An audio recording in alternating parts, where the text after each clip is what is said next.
Mark Kilens is here with me. Mark is the VP of Content and Community at Drift. He's been there for over 2 years, and Drift was founded in 2015, has about 400 people, and is based out of Boston, Massachusetts. For funding, Drift has raised Series C, so 107 million total, and Drift helps companies, so marketing and sales teams, engage in real-time personalized conversations so they can build trust and accelerate revenue. And we'll talk about that accelerate revenue piece a bit more during this podcast episode. So combining chat and email and video and automation to really remove that friction from business buying and making it more enjoyable and human. What's not to like about that, right? That's what we're all trying to do, is how you use tech, but also combine that with being more human. And I've watched Drift kind of like mold and shape and grow. And I remember hearing about the category creation that Drift actually was up to, so conversational marketing.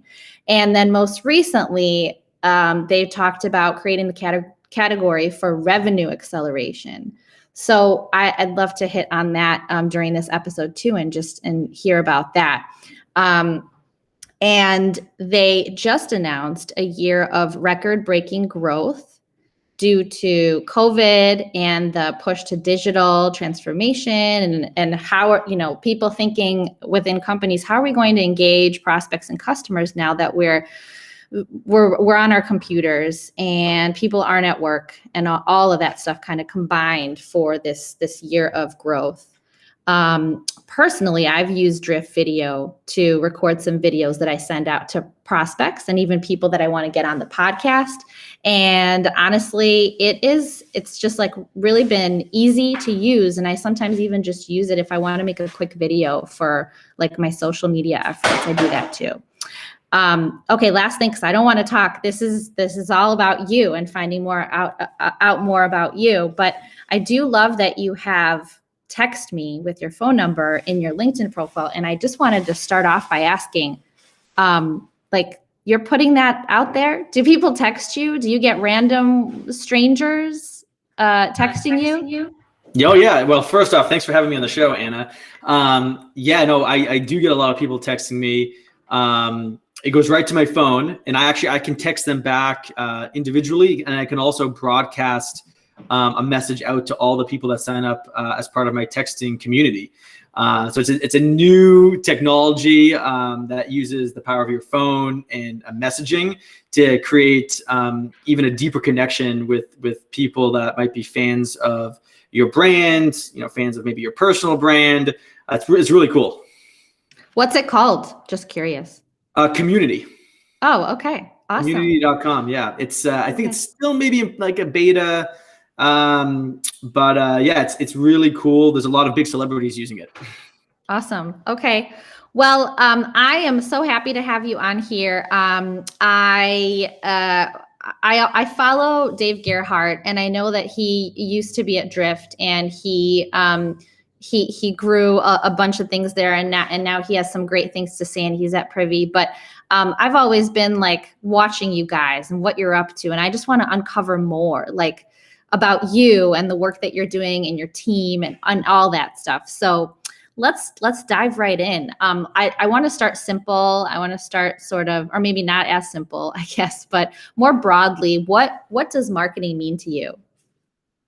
It's a good question, because depending on like who you ask and when you ask it, you'll see like a ton of different responses. So I think, if you were to ask, me this question 5 years ago, I definitely would have given you a different answer. Even maybe a year ago, pre-pandemic, I might have given you a different answer. But if I take a step back and try to like unpack marketing at like a human behavior level, it's like that, and that's I think what is most important. Like, let's think about marketing in terms of human psychology and human behavior. It's really just about building trust with someone, right? Forming a relationship so they trust you enough, so they want to potentially exchange something of value to them, typically it's money, in exchange of something in value in return. And to do that, you need to use the power of conversation. You need to use the power of really like social referral and social media these days.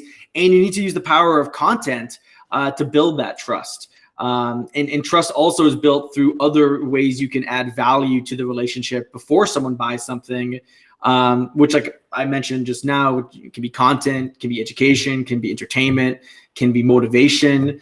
But I think if I had to put one word to marketing, it's about invoking emotion.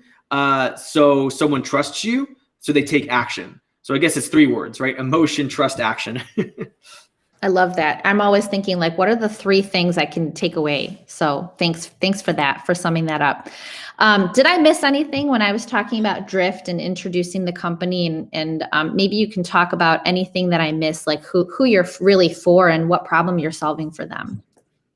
Yeah, happy to give a little bit more color to that. Thanks for asking.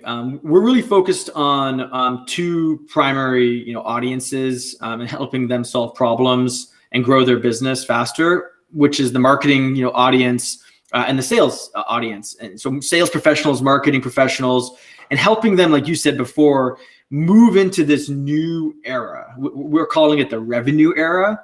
And it's really about helping teams on the sales and marketing side come together and act as one unified team in service of the customer. Not aligning, but truly acting as one revenue team, sharing the same goals, doing the same motion, supporting one another in many different ways, which we can unpack and get into. But before the revenue era is more the demand gen era.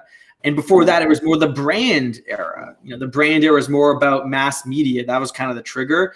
And it was all about, impressions, reach, chief brand officers. Then the internet came along, and really the trigger for the second era, which, is the demand gen era, was the internet and the cloud. It gave marketers and even sales folks the ability to use cloud-based tools to get a little bit, closer to their customers. And that was the advent of like the idea of a lead, right? So you could get a little bit closer to revenue.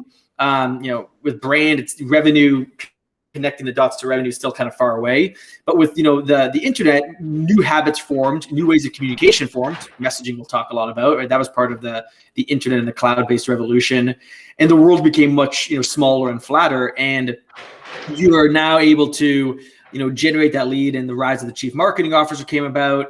Now in the last couple of years, but really triggered by the global pandemic, we really believe that the digital first notion of all of this is going to stick around for a long, long time. Our habits and behaviors have fundamentally changed again, and many of them will never go away. So now it's really about how can you share the same goals. It's not just about leads for the sake of creating leads. It's about, driving revenue and being a true partner with sales and helping them grow the business together, both pre-sale and even post-sale, and really putting the customer at the center of everything you do. And this is, the rise of chief revenue officers, chief customer officers, roles like that.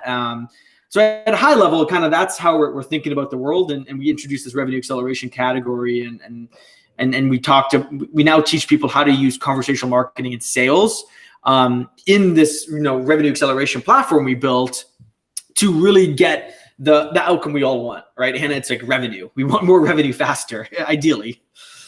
Yeah. So would you say that that's really is there anything more specific about these people that are in marketing and sales, or like these companies? Are they just like what they're like, oh, we know we could do this better. There's got to be a better way. Like, please, somebody help us. Like, what's the more specific, I guess, pain that they're experiencing? Is it just like that there is no pain, and you talk to folks and then they're like, oh yeah, I get it. I get what you can do for us. Or is it like the sales and marketing alignment isn't there and that's the pain? And then you come in and you explain like what's the more specific thing that these sales and marketing and companies are experiencing? No, I appreciate you asking that too. There's many actually, so probably won't have time to unpack all of them. But one of them is just we need to better engage our website visitors to generate more qualified leads, but really more qualified meetings for our sales team. So the idea of making sure we're engaging with the right people, and also even treating the people that might not be the right fit buyers for us, we're still providing them with a good experience. So that's really important. A second one is like we need more qualified pipeline. We need more pipeline, and we need either the dollar amount of that pipeline to be greater, or we need just more opportunities. And we need those opportunities to come about faster. So we need to improve our outbound efforts. So the sales productivity on the outbound side. Another pain point is like we need to create a better sales experience, right? So we need to try to shorten our sales cycle, improve rep productivity, right? And we solve that pain point. Another one can be around brand, like make a better customer experience on your website across these channels you're using. Like you mentioned video. How can we make a more engaging video experience by having video and chat be side by side? And how do we make sure that the salesperson who owns that account is notified about that? And then really the fifth one is like account targeting. How can we target the right buyers in a better way and align that account targeting across the campaigns and channels we're using, and then the offers we're using to try to entice them to take action and build that trust. Got it. Okay. So you really cover the whole shebang there. It's different pain points. It depends on where the company is in need of the help the most, right? So yeah, we have a revenue acceleration model to help someone identify where they need the help the most. It's these 5 stages of how you can make your business more productive, more efficient. And I kind of mentioned the first like 2 or 3. We really think fundamentally websites need to change how they engage buyers and customers. I think there's going to be a renaissance of websites, of website change coming. Like websites have gotten prettier, there's better content, but they're still very one way. They're still very static. There's still a lot of friction. They're not quite as helpful as they could be. They're built for marketing, not built for selling. They're built more again for the marketer, not the customer. I think websites are going to go through a huge overhaul. And then I also believe that the second thing we do is we target potential buyers in a more sophisticated way. We really focus on helping you identify the audience of people you're trying to engage with and where they are on the buying journey, and then create the right experience, the right kind of journey for that audience using the power of messaging, email, video to bring that experience together. Awesome. I love that. Let's jump to like the team. Who's on the marketing team? Like, is there anything unique in how you guys are structured that's been really effective? I definitely think there are. So the marketing team at Drift is head up by Trisha Gelman. She's an amazing CMO. She's awesome. She comes from Salesforce, Apple, Adobe. She's got a long career in marketing. She's wonderful. And then we have like kind of 5 core functions, but there's some unique things about those functions. One is we have demand gen. There's a demand gen leader, right? We have a customer marketing leader and customer experience / customer marketing, which, I don't know how often that you'll see that. I think it's going to be a huge thing that marketing teams invest more in, but we have a dedicated function on customer marketing, customer experience. We have product marketing, of course, as a leader. Then we have creative and brand. So like that's a whole function. And then we have someone focused on like the communication, both internal and external, so PR.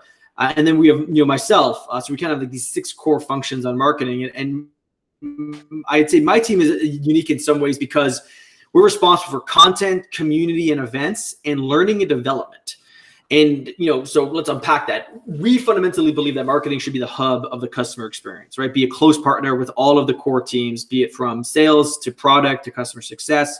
But we also believe marketing now these days should be the hub of the employee experience.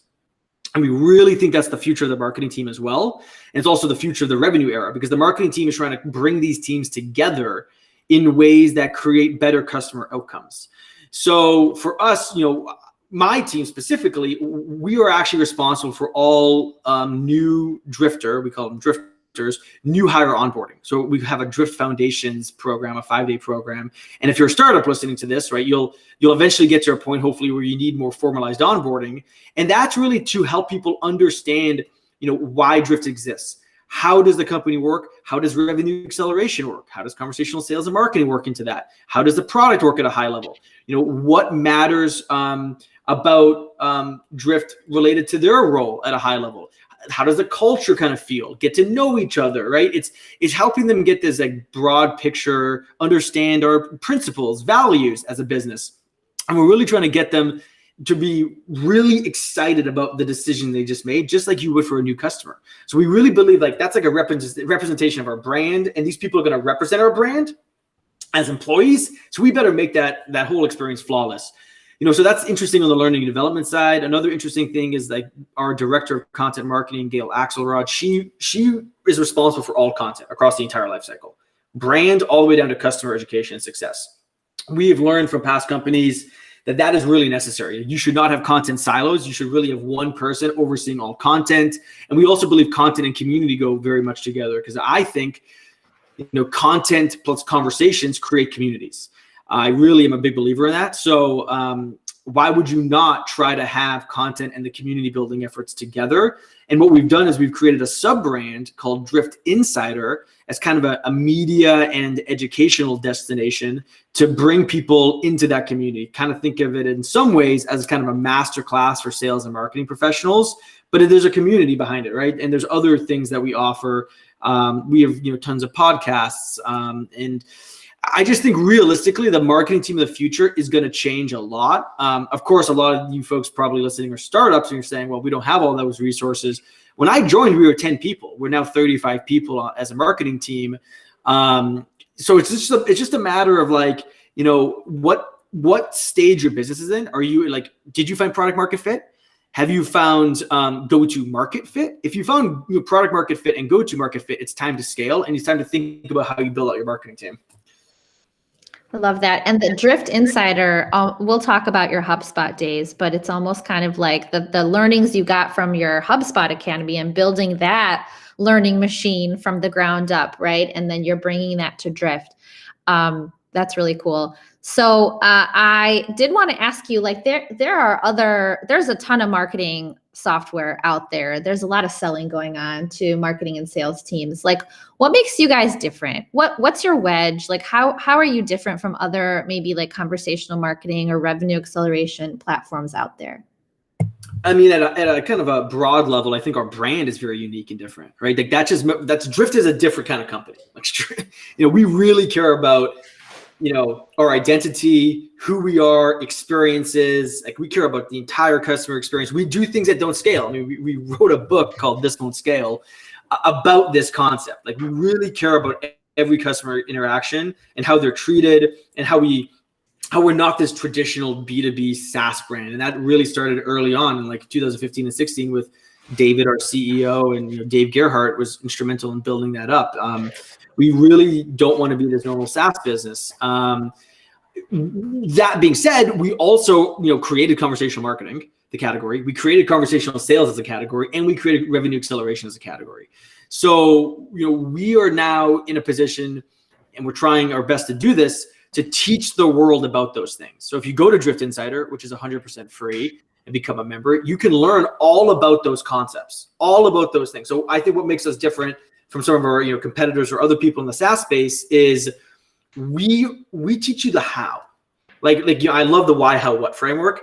We talked about the why a few minutes ago about why would you want to maybe use a revenue acceleration platform like Drift, but then we haven't talked about the how, and we teach people how conversational marketing and sales fits into those 5 stages within our revenue acceleration model. Like, how we're going to help build your business from an early stage startup to a fast growth scale up. Like, we commit to customers. So we're committing to a 2, 3, 4, 5 year journey with you as a customer. And we're going to show you how to do that. We're either going to help you do it on your own. We're going to help you do it with you, or we're going to help you, do it on your behalf. So we'll do it for you. So we take a very much a solution approach to this. And we have a lot of educational content and resources that bring the what, which is the features, the capabilities, what you would use with the how to get to the why to life. So that's what I think makes us unique. And just our people. I would say the last thing is like our people. Like, we have an amazing team, and we I think, I'm biased, of course, but like really passionate people, very motivated, very people with deep expertise in marketing and sales, helping our customers be successful. Awesome. Yeah. I would have to agree with you. Like you're definitely the brand is very differentiating, and you guys you try to just cut through the noise out there, and you do it really well. And doing things that don't scale, that's a whole other conversation too, which is tough as we get into this time of, okay, we need to do all this content, we need to do all this work, and how do we automate some things? And then it becomes less human, and then people stop listening to you, right? So it just makes sense. Like sometimes you got to do things that don't scale and do things that make you stand out. So I'm glad you mentioned that. Yeah. So you gotta focus, you gotta focus. Totally. Let's talk about what you guys are doing with your marketing efforts. Like what channels are you using? Let's talk about that. And if you want to, even when I talk to companies that sell something to other companies, I always like to ask, like, how are you using your own stuff effectively? So maybe you want to talk about that as well. Yeah, no, absolutely. Like we use Drift for everything. It's kind of like my past job, right? Like HubSpot, ran on HubSpot. So Drift runs on Drift. So we go through like all the channels that you would typically expect. Like, so we're going after, larger businesses, our ideal customer profile. So if you haven't developed your ideal customer profile, which by the way, will change over time, ours has changed a lot over the last 2-3 years, but you want to create through firmographic information, maybe some demographic information, and looking at the customers that retain, that are successful. Like you want to understand your ICP, and you want to then figure out like where your ICP is hanging out. One of the channels that has been really effective for a long time and also helping us build the brand up is LinkedIn. LinkedIn has been a really important way to build up that community, and really bring people together. It has a great, correlation to our ICP match. It's actually one of our top channels for what we call interested people. So think of it as kind of like qualified leads, people that fit within our ICP that are interested in Drift. LinkedIn is one of the best ones. Another one that's not really a channel, but more of an offer, our events. Our virtual events have been very successful, both participating in third-party virtual events, hosting things like Rev Growth, which the next one is April 6th. So if you're listening to this before April 6th, 2021, you can check out Rev Growth. It's free. 7,500 people are going to join in. It's very much focused on marketing and sales. We're going to have some awesome Drift keynotes, some really awesome speakers from the likes of Uber and some other really great brands. Yeah, I mean, the event piece has been huge. Of course, content, right? Like content, and we're trying to create an organic flywheel, right? We're not trying to be like HubSpot and have this huge reach, because it's, you can't really build a strategy like HubSpot these days, right? It's like, I don't recommend doing that. I recommend building an organic flywheel, but being focused with your organic flywheel. Can you talk more specifically about, like, you can't be like what HubSpot is doing and doing more broad reach. Like what specifically can't you do anymore these days?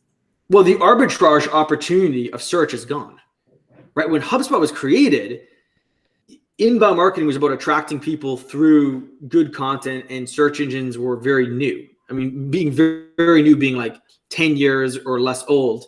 And there wasn't many businesses doing it. HubSpot changed that. So HubSpot kind of put that idea to bed intentionally or unintentionally, right? Like they taught the world, create great content and use search engines.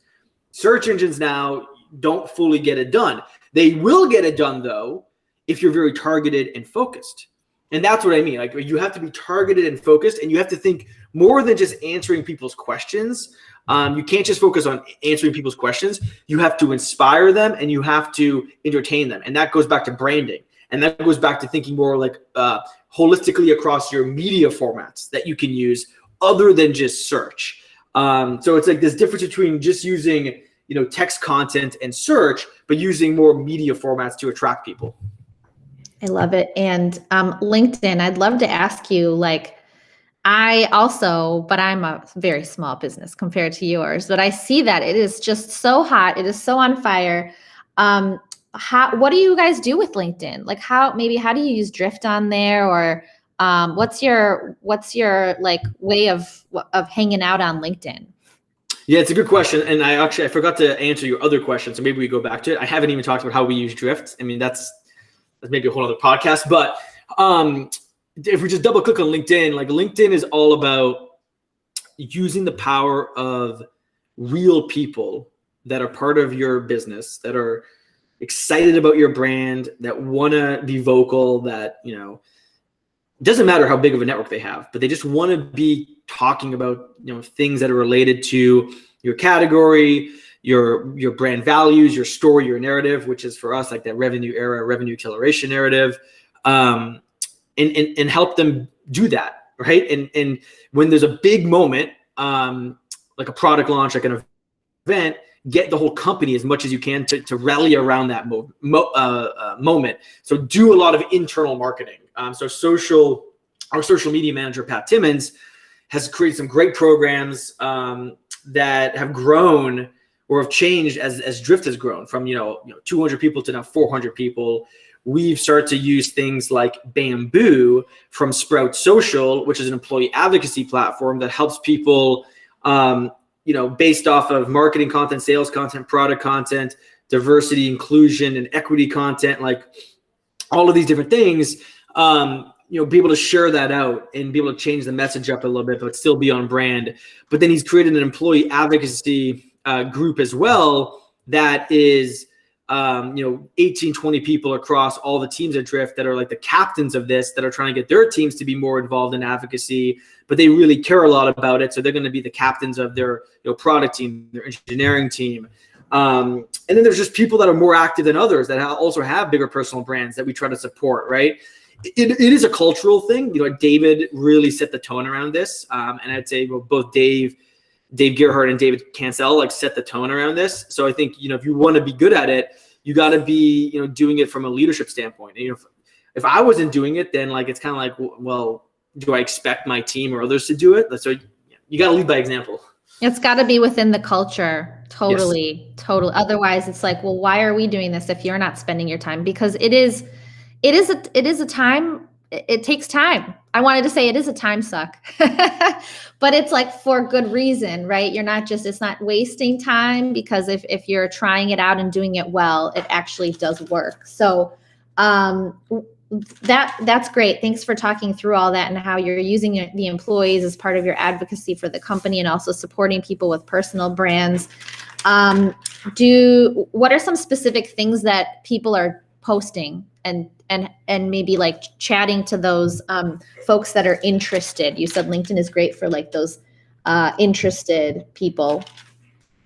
Yeah, I mean, it's just about finding people Pat listens to people talking about Drift. So like finding people and listening to people that are talking about Drift and posting things that our sales and marketing audiences care about and the problems they have and the things that are like trending in the industry, right? So it's really just about audience alignment and being really good at responding and listening to what is happening in the community that is LinkedIn, and being active in the conversation. So it's not just about posting, it's about participating and engaging in the conversation and just making sure that aligns to your overall marketing campaigns, which again, I know for a smaller startup, you might not have like an integrated campaign approach yet, but like you're putting stuff out into the world, right? Like pick one or two key messages that you really want to go after for the next 90 days or 6 months or maybe longer, and like activate the company around that. And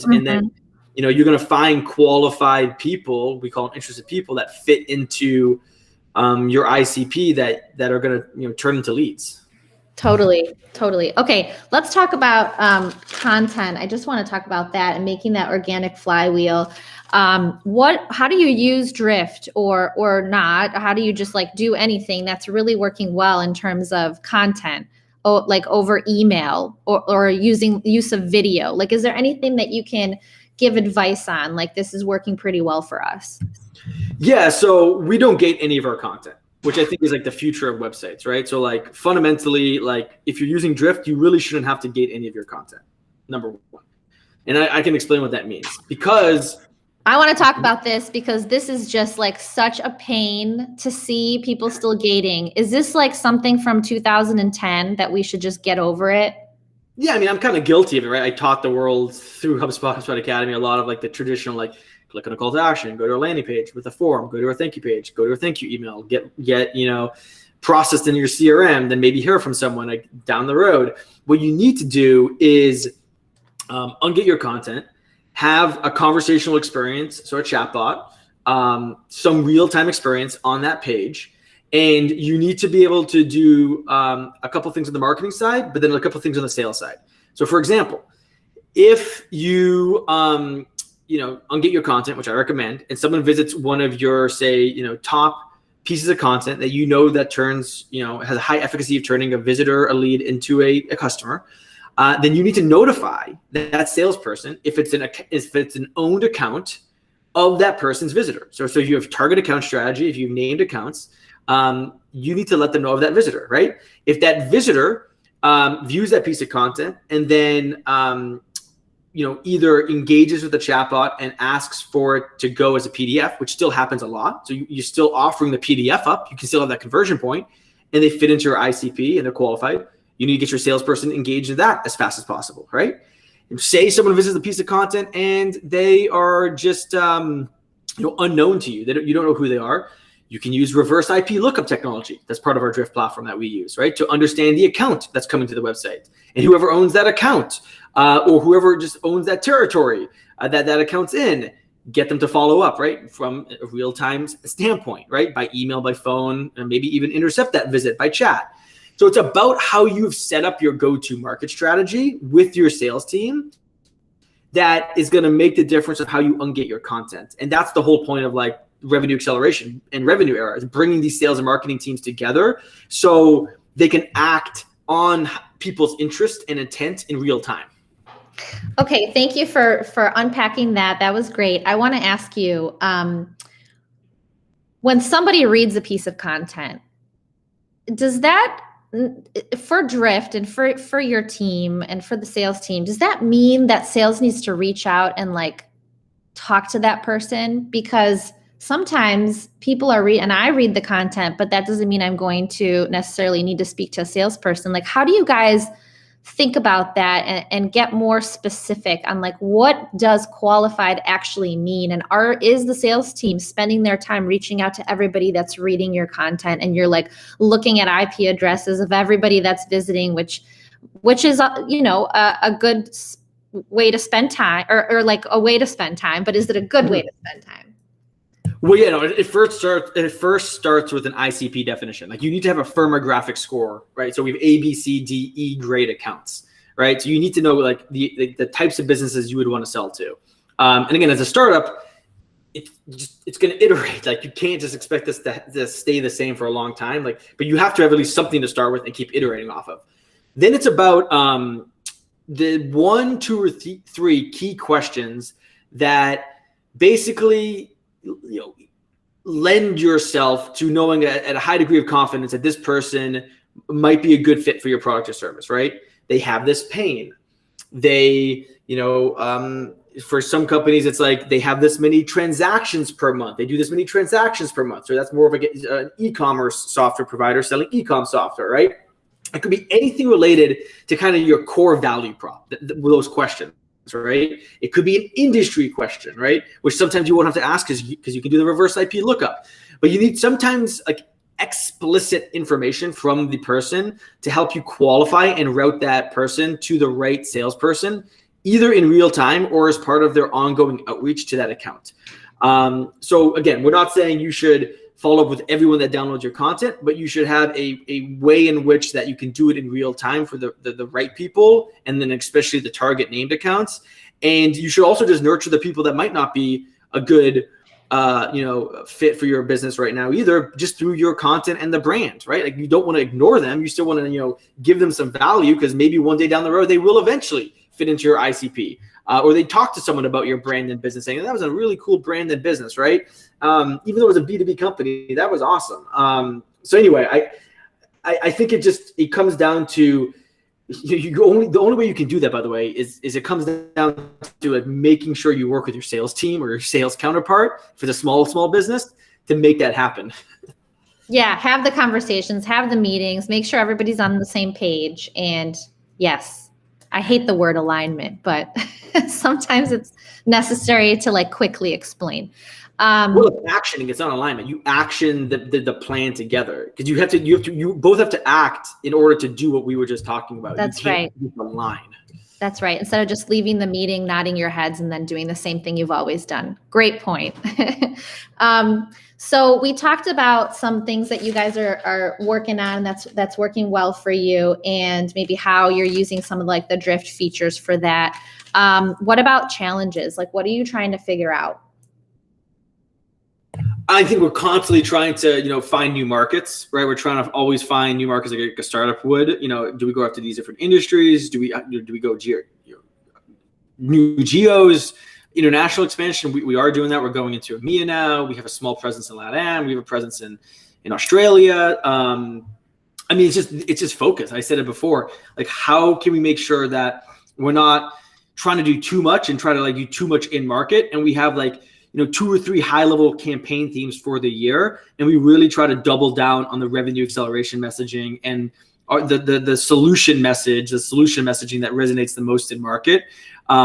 So we're really just trying to say no more often, and also really be able to reuse a lot of our content. I have this idea of like you should reuse, reposition, repackage, and refresh your content. And there's many reasons for that, but like using, a better content strategy, doing more on the account-based side, getting better at account-based marketing. We're pretty far along, but we can always be better at it. Doing more customer marketing. Those are some of the key big things top of mind for us. Yep. All right. Well, let's talk about HubSpot a little bit. You were there for over 8 years. You built the HubSpot Academy from the ground up, which is a place of learning and growth for marketers and for inbound folks that wanted to learn more about how to do this, how to create this flywheel from like a HubSpot perspective. You're an inbound marketing pro, and I use HubSpot for my own business, but I wanted to just talk about the fact that there's a danger that I see from different companies that rely on technology to almost like do your marketing for you. Like, I just need to buy a software and then my revenue will flow or will follow. Like, has this been something that you have run into as well with different customers that you worked with when you were at HubSpot and now at Drift? Like, talk about how you've run into this, and how do you, like, what advice do you have to solve this? Well, yeah, you need the strategy, right? It goes back to the how. Like, you can't just buy the what. You can't just buy the product and expect the features and capabilities to magically happen. So yeah, it's a good point. You definitely need to understand how you're going to use it, and how that's going to help you at the end of the day generate more revenue or retain more revenue through a better experience for your customers. So I really believe fundamentally that like what we're doing at Drift, what we're doing at HubSpot is giving people the confidence, the knowledge, the resources, and the connections to other people that have already done it. So the real examples, the stories, to be able to be successful with what we're promising. So yeah, I mean, there is just a lot of education that has to happen now, because schools are so far behind in what they're teaching, like so far behind. So like now private industry has to teach the world the future. And that's a big responsibility now. And like schools are going to have to figure out how to catch up, and how private industry can help schools catch up. We're doing stuff in schools now with Drift and Drift Insider. One of the programs my team built at HubSpot was the Education Partner Program. I think it's in like 1,500 schools now. HubSpot is an academy. So there's a big responsibility on our side as well to help the next generations out. I didn't realize that you guys were working with schools. That's really cool. I think there are some things that are just foundational practices. Like we started the session talking about marketing and what it means and how it comes back to consumer behavior and like people. And that doesn't change for many, many, many years, right? Generations and decades. So there are underlying foundational principles that we can say, you know what, that's going to stay the same, that psychological take on a person and how they'll react and like the message, and it needs to be consistent. And there's just like that, those frameworks that for sure we can go back to school for. But there's new, you know, the new way of doing things and like the digital first mindset and some of the stuff that you talked about with how you engage people and how you nurture the relationship and how best to do that online. That changes, right? You're doing virtual events and you're getting all these people to come and these brands to speak. And again, that's like education, but then also getting your name out there. So there's just new ways. And I love that you're working with schools to bring that knowledge to folks there. So that's great. Let's talk about let's talk about ideas. I love a good marketing idea. What are maybe one or two or three marketing ideas that you've come up with like most recently or that you can remember? When you say idea, like, what do you give me an example of an idea? Because like, yeah, I'm trying to frame it a little bit better. Yeah, I mean, it could just be something fresh, something like a new way of doing things. You mentioned content, right? Reusing content, for example. So a lot of companies are really good at this, bringing on a videographer and like making videos or doing the podcast and like doing that. And you get on that wheel and you got to put out the content on social. But there are better ways to think about strategically. How do you use the hours and hours or like thousands and thousands of word blog posts and become more efficient? So something like that. Yeah, definitely. So yeah, that helps frame it a little bit because like I could go really high level, big idea, or it could be more tactical. So it's a more tactical stuff. Like every big piece of content you create in either text format, audio format, video format, maybe, you know, it's probably not just pure images, but like a research report, you should create a micro content strategy for. And micro content is typically distributed across social platforms, and it's content that you can consume in less than 2 minutes, maybe even less than a minute. And I mean, it sounds like you're going to do this with this podcast. You'll create micro content from it. And I really think that's like a massive thing because micro content helps spur a community of people around it. So the more of that type of stuff you can do, the better. So that's one thing that I'm like hyper focused on. And then the other thing is just like reposition your content to different audiences, even if it's like an audience segment within an audience, or meaning like, look, like you have an audience of marketers, but some people are CMOs, some people are directors, some people are the practitioner. Like just reposition that piece of content for those different audience segments by different copywriting. So like, yeah, go back to the fundamentals, learn copywriting, learn human psychology and behavior. One of my favorite books that I've read at least 2 or 3 times, it's marked up, it's on my desk, is Influence by Robert Cialdini. It's like all-time top 3 book for like a marketing standpoint and a sales standpoint. Yeah, I think those are the types of things that I would focus on. Like bigger type stuff, you know, we can talk about the reinvention of websites. They're gonna have to go through a renaissance period.